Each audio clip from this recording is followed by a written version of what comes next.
Hi, I'm James Schillinglaw aboard National Geographic Resolution here, and we're actually returning from an Antarctica cruise. It was an amazing cruise.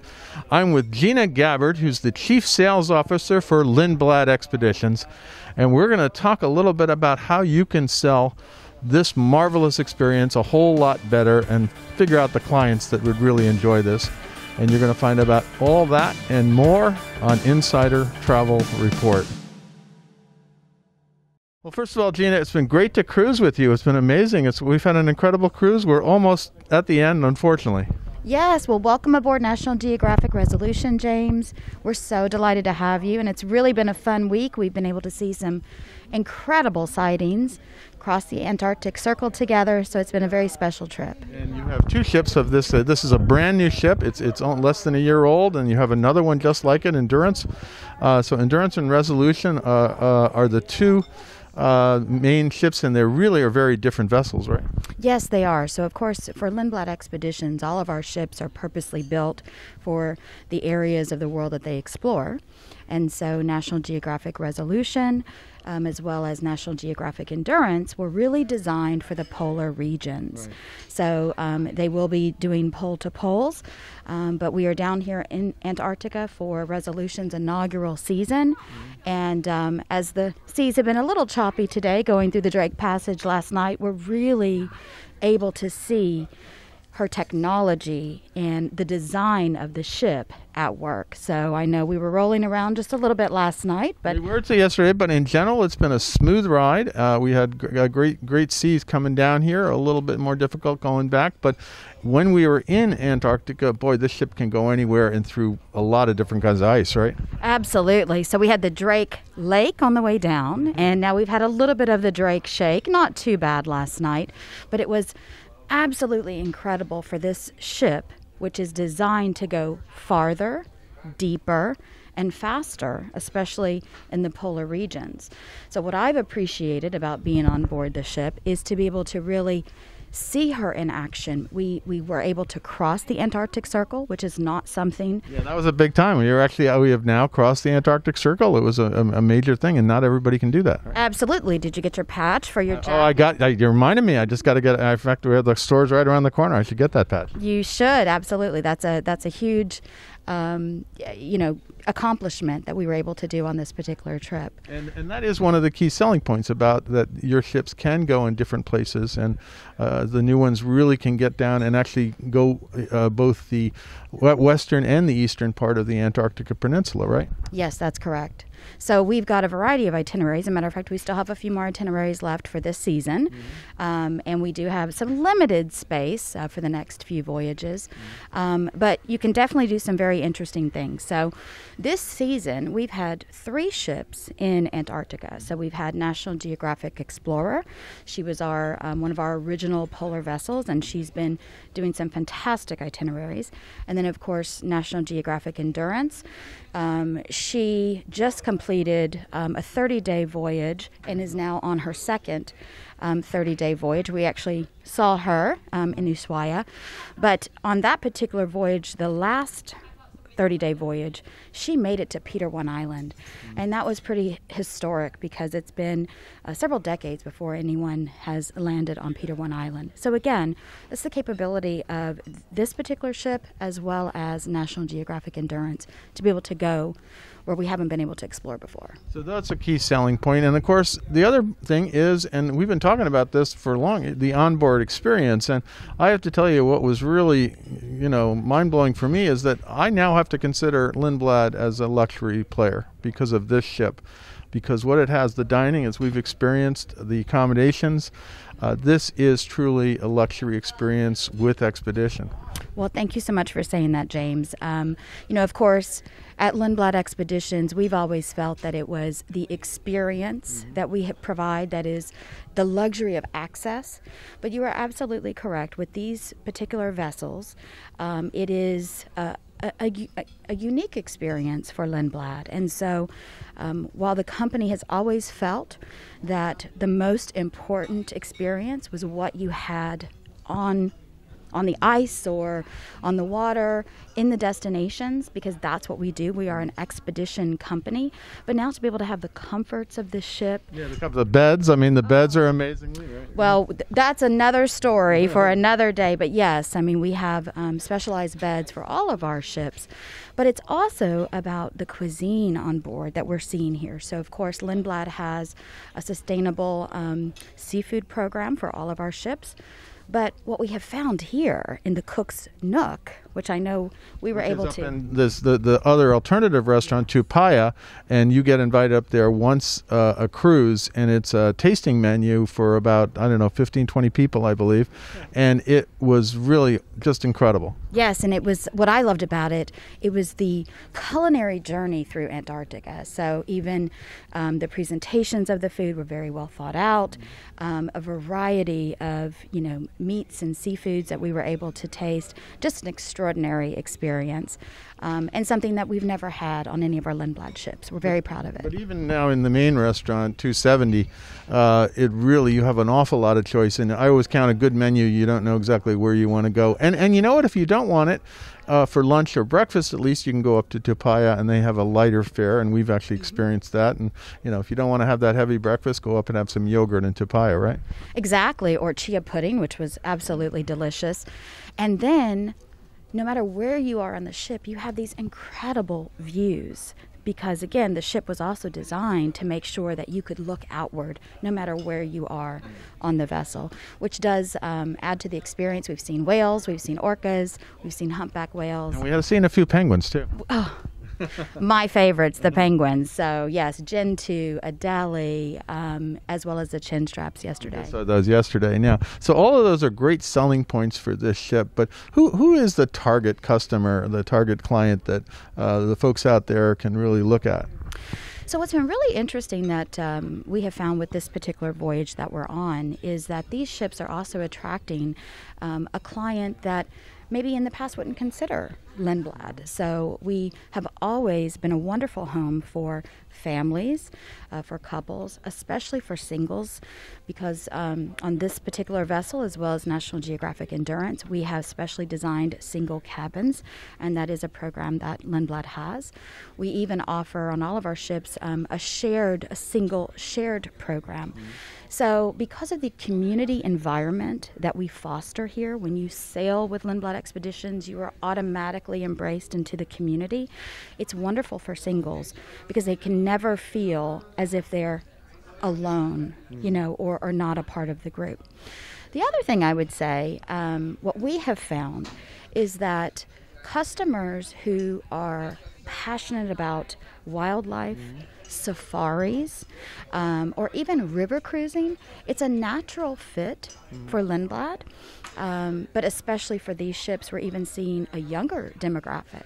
Yeah, we've seen a few younger people in here. I was actually surprised. There definitely is some older cruisers. But one of the things that was a big surprise yesterday during one of the sessions, somebody says, how many of you first time on Lindblad?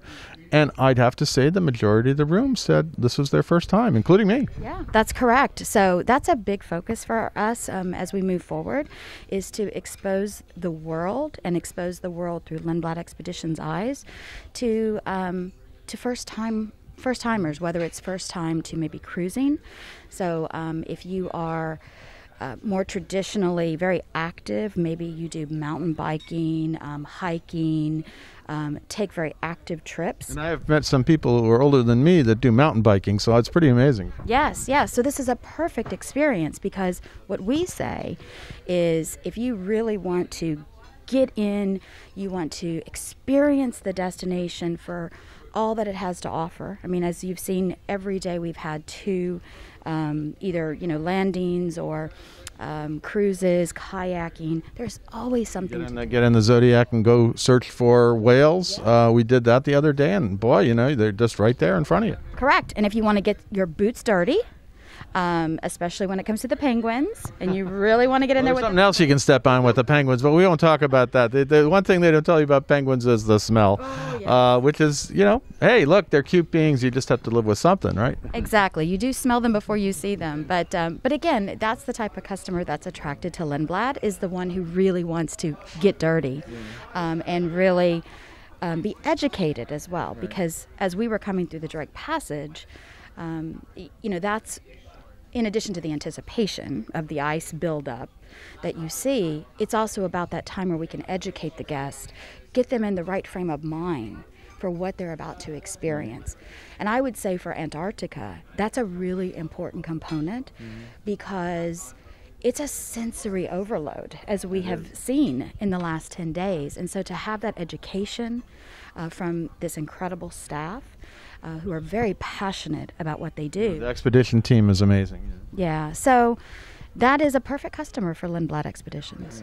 Yeah, so you have this, and I would have to say, so the fact that the ship is new, its capabilities, it can get to places other ships can't. It's more stable because of its the so-called X-bow that everybody's talking about.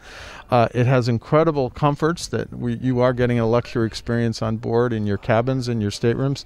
The food, which is superb, really unexpected in many ways. I'd heard rumors that it was good, but I had to try it for myself, and we've been trying a lot actually. So we have a lot of desserts too, and then the sheer quality of the programming, which is the getting you up close with the wildlife. You'll see more penguins than you want to see, or maybe as many as you want to see, depending on what. And you'll see whales. You'll see all kinds of other, seals. Just the variety of wildlife every day, and there's plenty of times. It's like a safari on sea. So you're going to get out there and you're going to see the wildlife every day under the expert guidance of your team, the expedition team, right? Correct. And the one thing I would say is you truly have to bring an adventurous spirit when you travel with Lindblad. As we saw every day, Sean Powell, who has been our expedition leader this week, would come on first thing in the morning and also let us know of maybe changing sea conditions that would allow us. You do make changes too, because you can. Absolutely. And that's really a part of the expedition experience. As an explorer, you don't always know what you're going to get. So you have to be very agile and make the changes to seize the moment. Absolutely. And I think we have seen that in action this week. Yeah, no, we made a huge change where we just went in the other direction because we could do it because the seas were cleared, and they said we can do this. And so we went all the way around to the other side of the Antarctic Peninsula because we could. And we did through the Lamar Channel, which was not really something that he was ready to do, but he saw enough clearance. And boy, when I was looking at the iceberg, he said, "Is there enough clearance to get through here?" I don't know about that one, but we did. So it was a great thing. And then on the other side, we went off looking for icebergs, right? Absolutely. And I was out on deck. And of course, we have an ice specialist who's watching, from the bridge. And there was one of our guests was a little nervous because the ice was everywhere. And he said, "It's okay. This is what we do." Yeah. And I think that really does sum up what Lindblad Expeditions is all about. It's about the adventure, but it's about doing it in a very safe environment. It's also with a great knowledge and expertise. But because everyone, from the captain, from the expedition leader, who work so beautifully together, it's not just what the captain says. The captain's there to look at it from the voyage itself and also from the safety aspect, but he works very closely with the expedition leader to make sure that the journey is the best it can be. And that really sets Lindblad apart, that you have these two positions that work so well together to create the best guest experience. And the last thing I would say is, as we found, we spotted some humpback whales. And so instead of us making sure that we were going to hit a specific, port, although there's no ports here, but to use that cruise term, within a specific time period, because that's not our focus, it's really about the experience, we stopped. Right. And we took time to just enjoy that beautiful moment. And that's the Lindblad Expedition's difference. Well, that's the thing. I think one time in the morning they got us up early. They said, "We have whales in front of us." And I was very tired, I got to admit, and I didn't race to on the upper deck. So I opened my curtains and I went out literally on the balcony outside, and all of a sudden this whale just popped right up next to me. I said, "Okay, all right, I get it. It's right here. We deliver." Well, he was ready for me there. Now, this ship is it's still got a few cruises left down in Antarctica, but then it's heading up to the Arctic climates, right? Correct, it is, and so it will make several stops along the way. So for this spring and into summer, there will be some really unique itineraries through parts of Europe, and then she will also go up into the Arctic. So, when people say they want to go to the Arctic, well, there's a lot of parts to the Arctic. You have Greenland, you got Norway, Norway, and you got also obviously, and I think this ship, I think the captain said he is going to do the Northwest Passage too, right?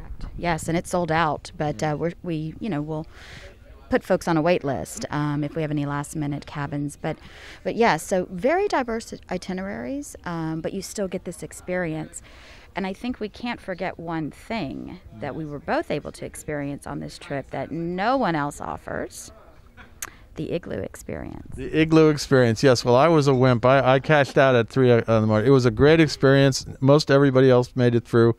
I just, you know what? The comfort of my room and my bed, and the fact that I just said, I get it, and I wasn't sleeping. But other people, they were fine. You were fine. I don't know. I think I'm the only person who didn't make it through. But I liked the experience until about 3 in the morning. And then, as I said, the accommodations here are so incredibly comfortable. I said, I think I want to crawl into my nice warm bed and read a book or something until I go to bed. So that was my excuse. But I also didn't do it the right way. I should have done it as our wonderful hotel director Laura said: go to the hot tub, go to the sauna, have a little whiskey or something, and then go to bed. I didn't do that.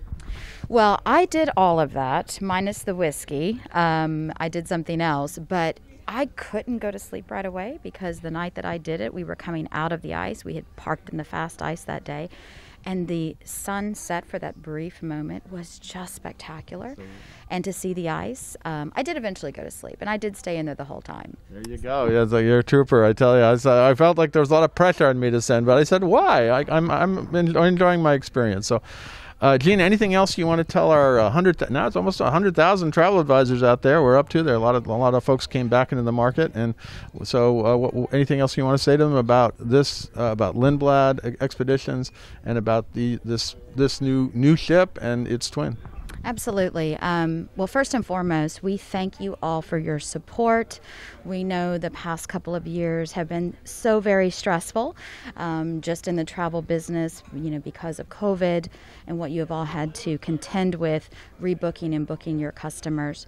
But if you will allow us to take your customers on this journey with us, I know that they will come back changed for their entire life because of the experiences that our team performs and provides to customers.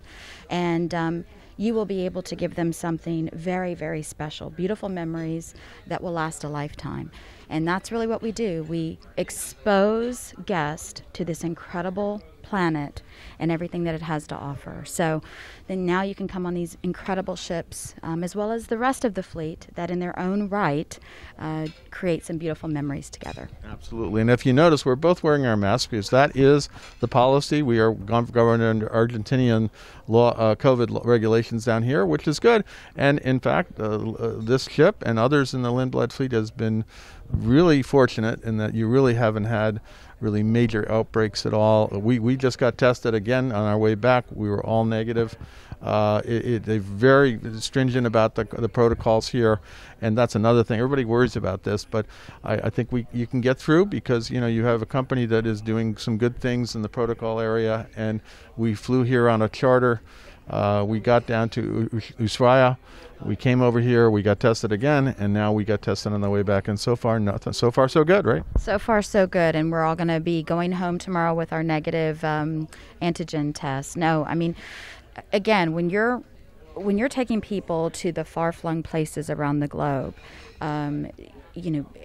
being knowledgeable, but also having, the strictest and safest protocols, and that's very important. And it always has been important to Lindblad.